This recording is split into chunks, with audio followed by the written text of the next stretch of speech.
Hey guys, Nick Espinoza, your chief security fanatic here, and this is your coronavirus tech news for Wednesday, April 8th of 2020.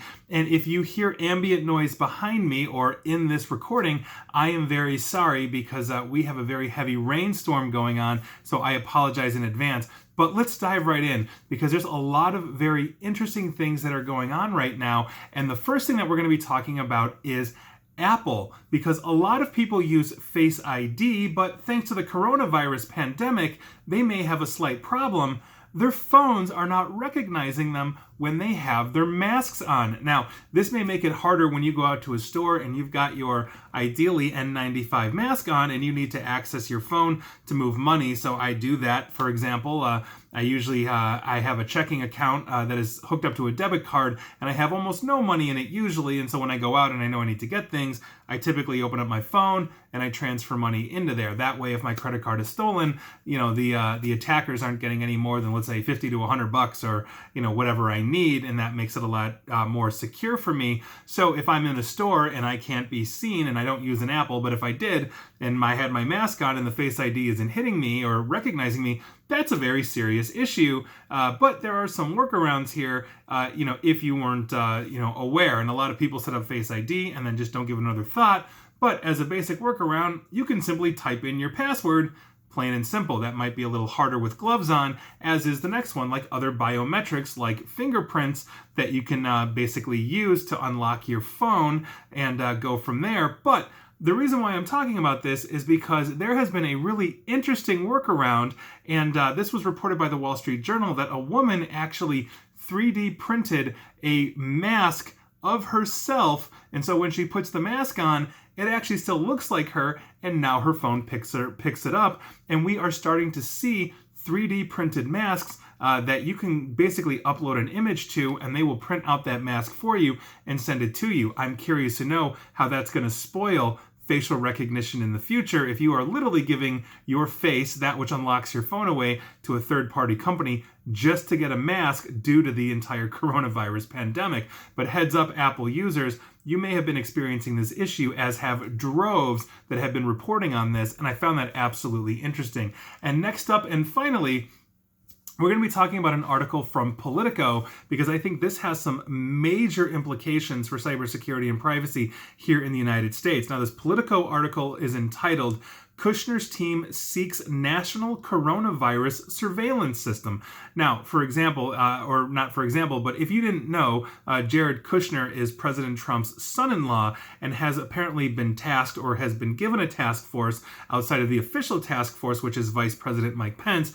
Jared Kushner is also looking into the coronavirus in his own way. Again, I'm not getting political here. This is literally what is being reported. And to quote the first paragraph of Politico's article, and I quote, White House senior advisor Jared Kushner's task force has reached out to a range of health technology companies about creating a national coronavirus surveillance system to give the government a near real-time view of where patients are seeking treatment and for what, and whether hospitals can accommodate them, according to 4 people with knowledge of these discussions. Now, the proposed national network that Kushners' team is proposing could help determine which areas of the country can safely relax social distancing rules and which should remain vigilant. I would have to imagine basically that a lot of urban areas are going to be in that for the longer term.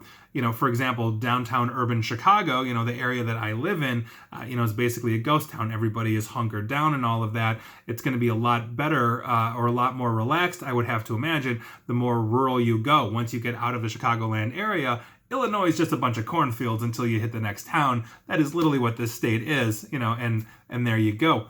But, and here's the big thing, this could also represent, and it does represent, assuming they get this off the ground, a significant expansion of the government use of individual patient data, which basically really has to open up a discussion about the privacy limits amid a national crisis. Now, if you're not familiar with the United States in terms of their healthcare laws, we have something called HIPAA, and this ensures that private data is confidential, basically to the patient, that hospitals and medical providers, such as your local doctor's office or dentist, have to really make sure that they are maintaining a certain level of security on that information, because that is personal to you. The government is not supposed to be getting access to this, although if we are looking at this and they are now tracking the actual confirmed case, so if I have coronavirus, for example, and I am now in this database, which may be a violation of that HIPAA compliance that has been there since 1996,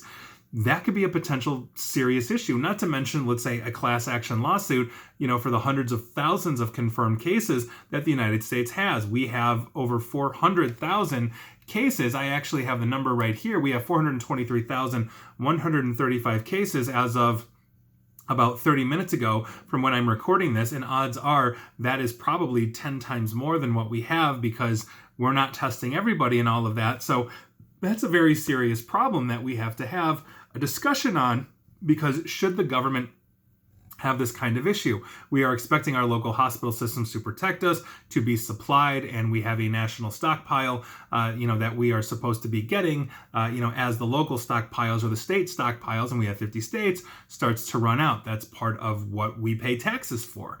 But should we be surveilled in this way? And so I'm very curious, to see where Jared Kushner's task force goes with this. But that could be a very interesting expansion against what is basically considered privacy rights and laws here in the United States. So I think it's something interesting to talk about, and as we are all wearing our 3D printed masks to get into our iPhones, the government may be taking it to the next level. And so I think those are very important things for you. And also, and finally, I do not have a COVID-19 cyber threat coalition update for you at the moment in terms of real-time threats that are out there, but we do have now a threat advisory that's going out, and I mentioned that in my video on Monday, and I would urge all of you to go to cyberthreatcoalition.org, and you can check that out, or you can sign up for it. We're in the process of spinning up a sign-up form for that, and if you want to get your email address on there, please feel free to either direct message me on whatever social media platform that you've got here, or you can just post it in comments, and I will make sure that that gets to the right person, in the coalition that is putting that mail list together, because obviously we want to keep getting the word out. And if you know anybody in the hospital systems, please make sure that they are being pointed our way, because we are developing a lot of this real-time threat intelligence 24 hours a day directly for the hospitals. I don't care what country they're in or where they are around the world. We're all in this together. So please make sure those hospitals know as well. And so that is your coronavirus tech news of the day. And please like, share, follow me here on Facebook and Twitter at NickAESP. And please feel free to subscribe to me at YouTube as well. And as always, stay safe and stay online. Thanks, guys.